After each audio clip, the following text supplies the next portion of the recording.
betapapun Pak Jokowi awal-awal maju presiden mengatakan tidak ada bagi-bagi kursi, tidak ada balas budi.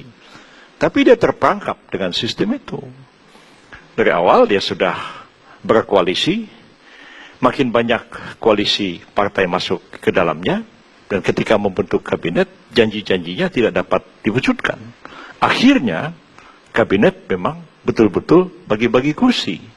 Terus bagi-bagi itu berjalan sampai hari-hari terakhir ini, ada dirjen dilantik yang bukan birokrat, walaupun dimungkinkan oleh undang-undang ASN, relawan-relawan pada diangkatin menjadi komisaris-komisaris BUMN, akhirnya Presiden Jokowi terjebak dengan sistem dan terjebak dengan desakan-desakan politik yang tidak mampu dikendalikannya. Lalu bagaimana kita mengatasi ini? Sistem sudah tercipta seperti itu dan menimbulkan kegaduhan-kegaduhan. Nah, kegaduhan-kegaduhan itu juga disebabkan ketidakpahaman menyelenggarakan negara. Jelas bahwa langkah-langkah pertama mencalonkan Kapolri misalnya, itu karena salah semua. Aturannya tidak begitu. Jelas undang-undang kepolisian ada. Saya ingat betul karena saya yang mewakili pemerintah dengan almarhum Pak Matori Abdul Jalil membahas RUU polisi itu sampai selesai. Tapi itu kan keliru. Keliru itu kemudian menimbulkan kegaduhan. Awal-awal sudah menimbulkan kegaduhan tentang kartu-kartu sakti dan sebagainya dan sebagainya. Nah, sangatlah penting untuk memahami hakikat bernegara kita itu dan bagaimana mekanisme kita menjalankan negara. Kalau tidak, maka negara itu akan menjadi amatiran. Maka negara itu akan menjadi amatiran. Maka negara itu akan menjadi amatiran. Itulah yang terjadi pada pemerintahan ini. Itulah yang terjadi pada pemerintahan ini. Itulah yang terjadi pada pemerintahan ini. Jadi, penjiwaan, pendalaman, hal-hal seperti itu sangatlah penting. Tentu harus ada kombinasi. Kalau sebagian besar kabinet itu terdiri dari orang-orang yang tidak punya pemahaman bernegara, tidak punya pengalaman menyelenggarakan negara, tidak menjiwai ya hakikat kehidupan bernegara itu, makanya terjadilah kekacauan. Lalu apa yang harus kita lakukan di tengah sistem yang memang sudah seperti itu? Pada hemat saya memang presiden yang memang harus mempunyai satu kewibawaan yang besar.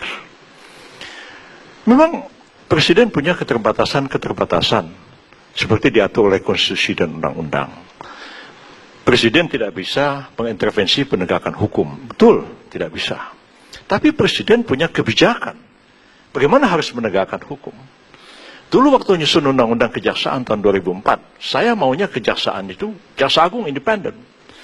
Tapi pada waktu itu, mungkin Pak saya tapi masih ingat, Pak Da Costa mengatakan tidak bisa. Sebab presiden akan dipilih langsung dan presiden punya kebijakan menegakkan hukum. Karena itu Jaksa Agung harus seorang presiden. Mulanya kita mau Jaksa Agung seperti Kapolri, diajukan begitu. Dan itulah yang terjadi. Maka lahir Undang-Undang 16 2004 itu, Jaksa Agung ada di tangan presiden. Memang, saya waktu itu mengatakan begini, Jaksa Agung itu memang bawahan presiden, jagat presiden, tanggung jawab pada presiden, tapi kewenangan Jaksa Agung menegakkan hukum bukan bersumber dari presiden, tapi bersumber dari undang-undang. Karena itu Jaksa Agung bisa menangkap presiden. Itu pikiran kita pada waktu itu. Tentu presiden tidak bisa nyuruh KPK, tidak bisa nyuruh polisi, nyuruh ini.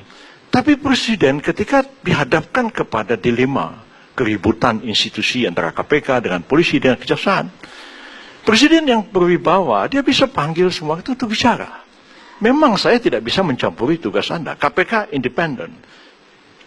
Mahkamah Agung independen. Tapi kalau hukum ini kacau, dibikin Anda-Anda, orang di luar negeri tidak tahu siapa KPK, siapa jaksa. Yang tahu presidennya goblok. Yang tahu presidennya goblok. Yang tahu presidennya goblok.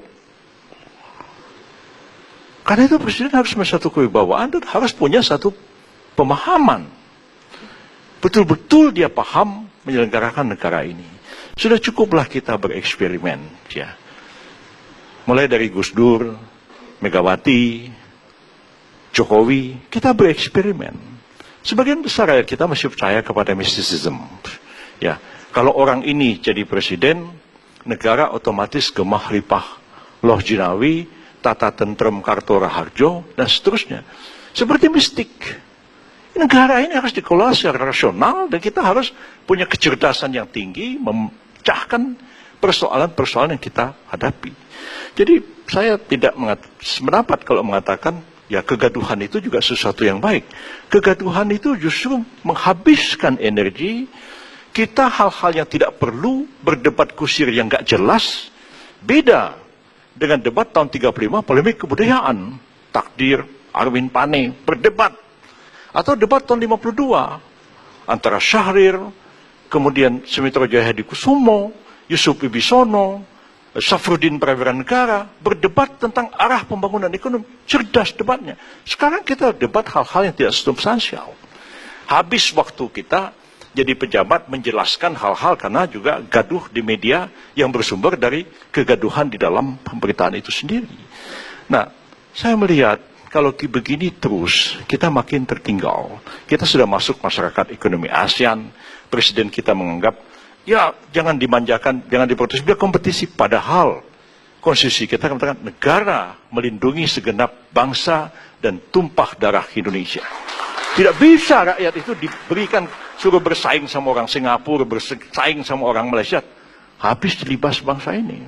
Tetap proteksi negara itu harus ada, dan jangan kita terlena dengan kesepakatan AFTA, NAFTA, pasar bebas ASEAN dan sebagainya, akan menggilas kita semua. Nah, satu hal yang saya kadang-kadang sangat khawatir, ya, dulu waktu saya masih muda, saya research di Pakistan tentang land reformnya Zulfikar Ali Bhutto yang ditentang ulama-ulama Pakistan. Kenapa? 5% rakyat Pakistan menguasai 95% tanah di Pakistan. Negaranya nggak bisa bergerak. Tapi sekarang apa yang terjadi? 0,2% orang Indonesia menguasai 74% tanah di Indonesia. Melalui konglomerasi PT itu, PT ini, real estate, pertambangan, perkebunan sawit, HPH, dan sebagainya. Ini cuma tinggal bom waktu. Apalagi yang 0,2% itu, maaf kalau pakai bahasa lama, itu non pribumi. Ini bom waktu. Nah, jadi saya pikir hanya presiden yang cerdas dan berani, hanya presiden yang cerdas dan berani, hanya presiden yang cerdas dan berani yang bisa menyelesaikan soal ini, dan dia memang punya kewibawaan yang besar untuk berbicara kepada semua pemimpin yang ada di negara kita ini. Begitu, Pak. Saya tambahin, 50% kekayaan Indonesia hari ini milik 1% orang Indonesia. Ya. 70% kekayaan milik 10%.